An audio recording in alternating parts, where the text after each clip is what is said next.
So for now, we have the pitches, and the pitches, the coolest of that is it should be short. So I would say not 3 minutes, but 2 minutes.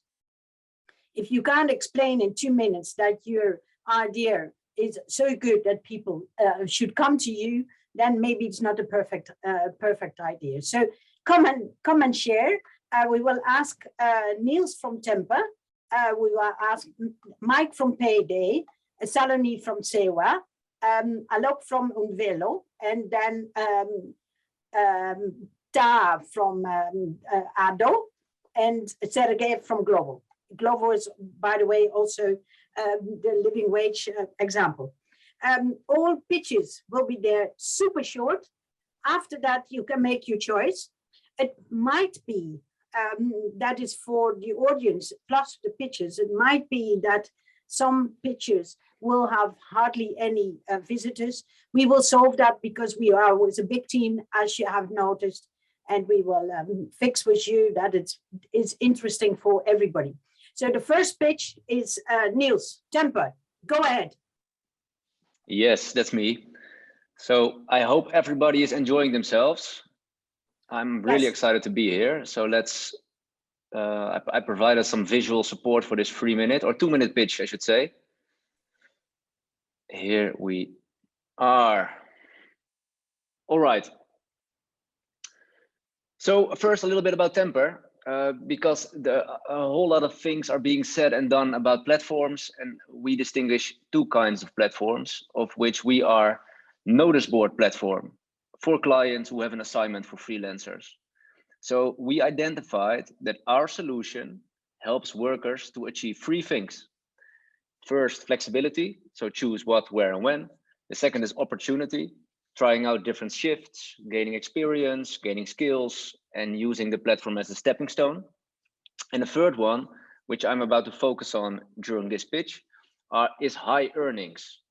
So the earnings are significantly higher compared to working through an employment relationship or via a temp agency.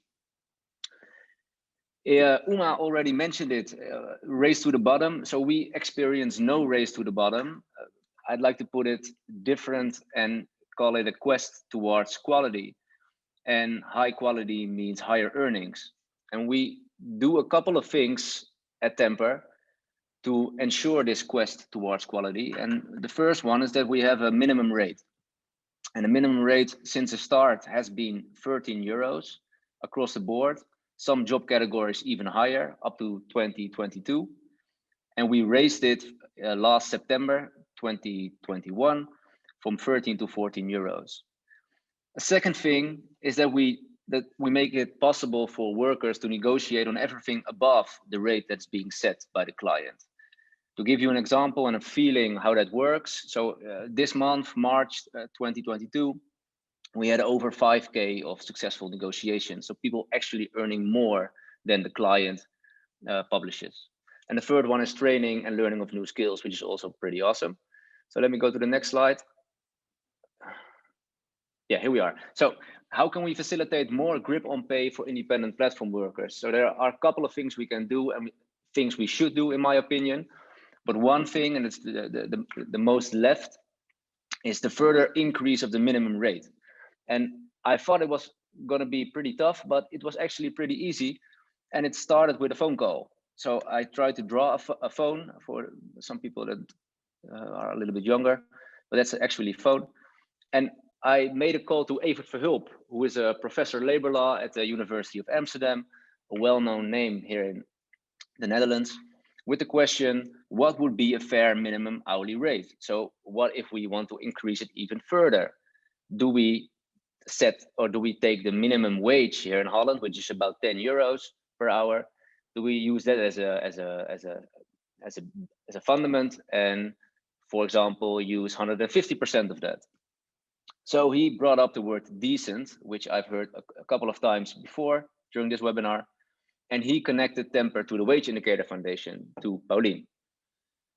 So this is what's up. We have a current average hourly rate of 21 euros plus, but what depends on the supply and demand. And Wage Indicator and Temper calculated a minimum living tariff of 18 to 20 euros per hour. This covers for retirement savings, for illness, for the risk of no work available, etc., etc. If you really like to know how we did this and how especially Pauline and the Wage Indicator did this, please join our deep dive session later today. And the cool thing here is that finished. no, Hey, you're not. Well done. But I have a very strong finisher. I would say do that in your room. It's very clear what you want to do and how you want to do step by step. I think everybody who wants to understand how we create together with Temper the first step of a generic living wage tariff or living tariff, join the first group. Then the second one, that's Mike from Payday.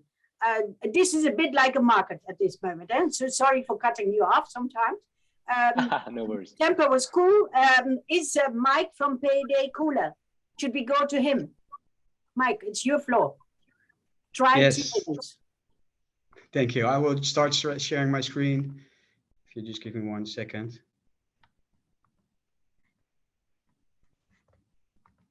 But Mike is from a bank, huh?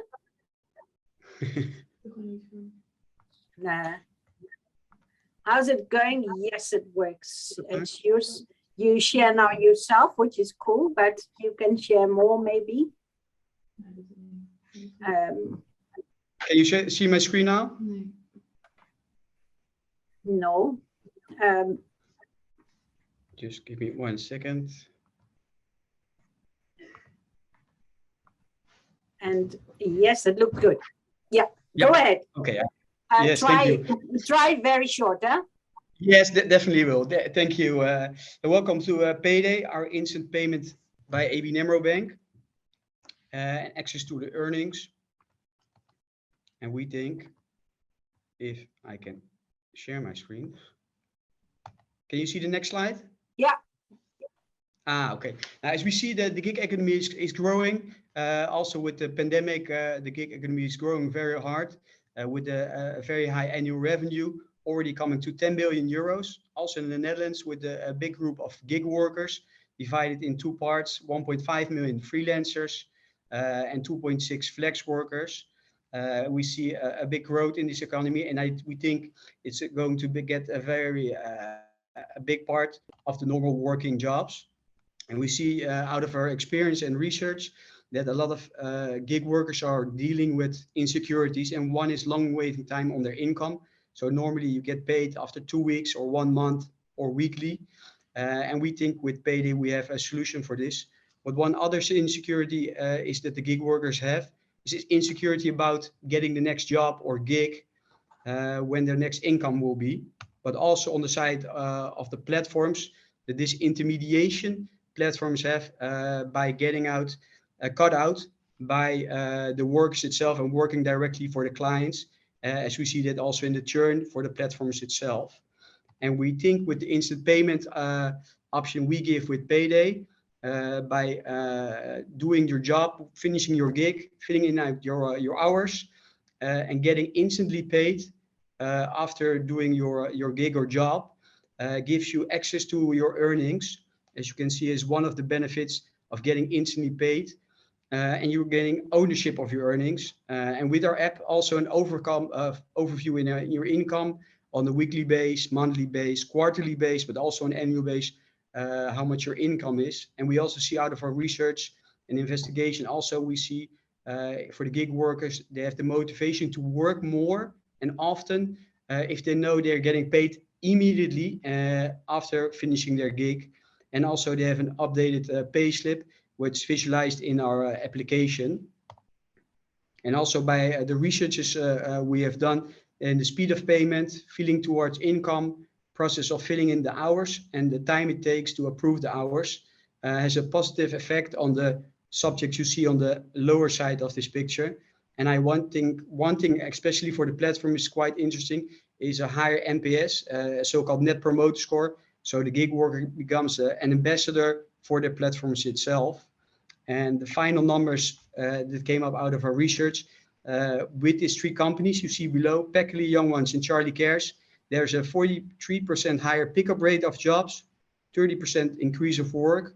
And you can see the repetitive use is almost 100% and a 200% increase in the net promoter score after this investigation and survey under 500 gig workers. So we see it as a positive flow with getting instantly paid by payday. Great, Mike. We stop now the presentation. It's a very cool tool. Everybody who wants to know more, go to breakout room 2 after we had the other presentations. Now we have Saloni from Sewa. Why should we go to you? Thank you so much. I don't have a presentation. The shorter the better, because then everybody loves you. Oh, thank you. I don't have a presentation, so you'll have to make do with looking at my face. Thank you for having me here. The conversations have been super interesting, and I'm slightly unhappy that I can't join the other breakouts. My name is Saloni, and I'm representing the Self-Employed Women's Association Cooperative Federation, which works with women's cooperatives, and increasingly working towards meaningful digital inclusion has become an important part of our work, catalyzed in part by the COVID-19 pandemic, as we saw in the video, and also how what Uma indicated. In order to achieve this, we've developed a few strategies. The gap in women's access to and ownership of technology needs to be bridged, along with continuous and close capacity building, awareness building, training on digital tech, data sensitization, governance. And so we train cooperative members in various tools, as well as sensitize them to both the benefits and threats of digital technologies. We do this in a decentralized fashion through women leaders, so the model is entirely sustainable. The second thing we're doing is we're co-designing a digital platform in the space of agriculture through 2 women-owned cooperatives, with the view that tech can become an enabler in both cooperative governance as well as supply chain management and value chain management. The focus here is on sustainability and women's decision-making through these platforms. And the elements of the tech part or the techno design will emerge from co-design or co-creation sessions with the women farmers, which will lead to a tech-enabled platform that meets the women where they are. We also need flexible financing in order to make these small cooperatives have that first influx of capital. I won't go into that here in the interest of time. The overarching idea that we advocate for is mobilizing and organizing for work and income security and for voice and representation of women workers, and an integrated approach through social protection, insurance, healthcare, childcare. Brilliant. I will dive into the sustainability model in the deep dive. Yeah, so if you want to know more about, let's say, basically it's a one-stop shop. You go to a training from Sewa, and after that, all you women are more empowered to be better workers, and also better workers in the platform economy. That might be India, and maybe you can scale up to other countries. Go to Saloni, and that is room 3. Really interesting. Now we have Alok from AppJobs. Alok, where are you? I'm here. Again, you know now how it is. The more you come to the end, the tougher it is. So smarter 1 minute brilliant than 5. So go ahead. You can. No worries. It's a pretty simple product that we have. So my name is Alok. I used to be the general manager of Uber in Sweden, but I've since switched sides, and now I'm working to help create a better future for gig workers with something called Unveil.io, and you can see the link there in my name. Unveil.io is a Rails component or a payroll API that creates data transparency. It's basically a product that lets gig workers port their detailed earnings and work data to any third-party company or organization, so any of you guys here in the call, and lets these companies understand how gig workers work and make money in order to serve them better. And if I have 30 seconds more, I'll show you that basically Unveil works like this magic button. This magic button you get from us. You put this on your website or in your product, in your app. If a gig worker clicks on this button, they select from this list of gig platforms. There's a lot of, all the big gig platforms are here. They enter their credentials. When they click submit, they transfer all their earnings and work data history to you. That's it. If you're interested in more on this or how to use the product. Really cool. Well done. Thanks a lot. Then and Unveil is room 4. Room 5. Where's room 5? It's Ado, Indonesia. Ta, where are you? I assume that First, yeah, I see you. Good afternoon and good evening. Great to see you. And we have with you the same tough conditions as with all the others.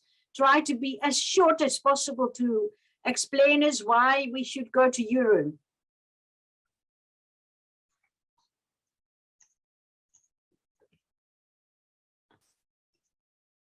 I can't hear you. Maybe Sushi, maybe we can hear you. Maybe you can start a presentation. Is your yes? Try. Okay, maybe Fataha later when you can speak, feel free to speak. I will represent Association of Driver Online here. Although I'm not part of the member, I'm the scholars who follow the work from ADO.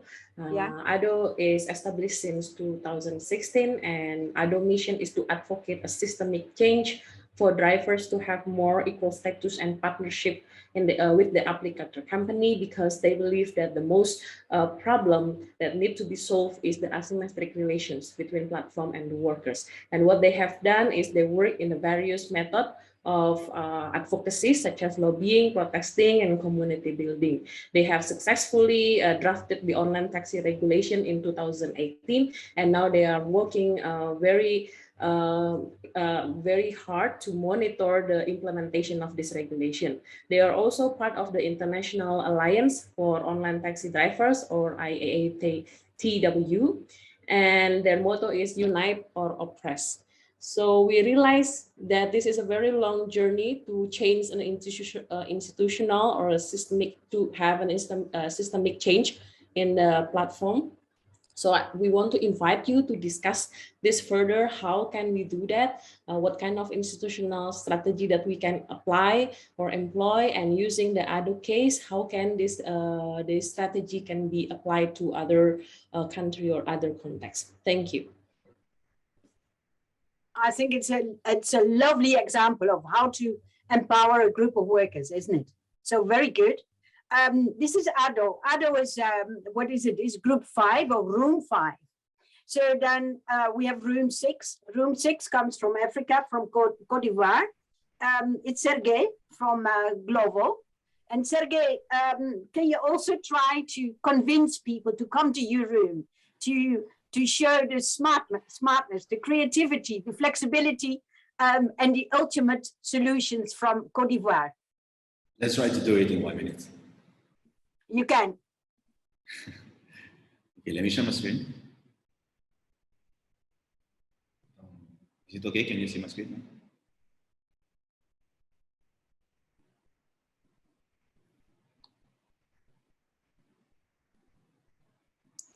Hello? Yes.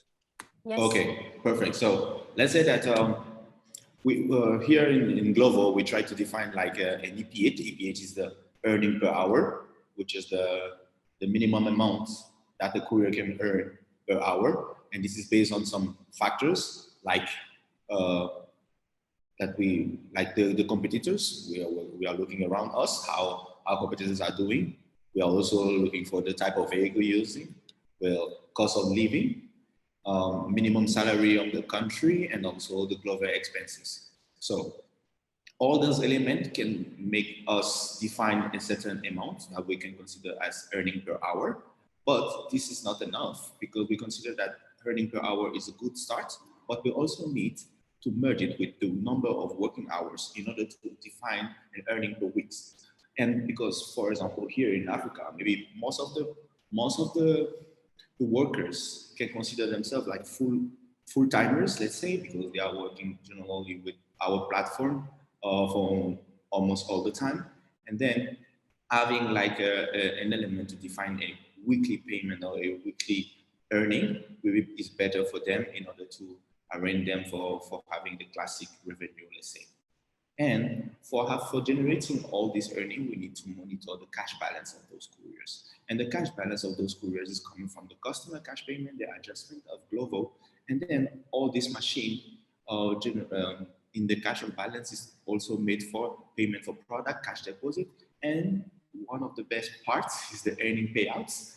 And now let's adapt it to the local realities. Why I'm talking about local realities is because, for example, in a country where we have a penetration of bank account of less than 20%, it's difficult to make payments. So we need to arrange to local realities in order to define some strategies. So if you want to know more, let's meet in the breakout room in room 6.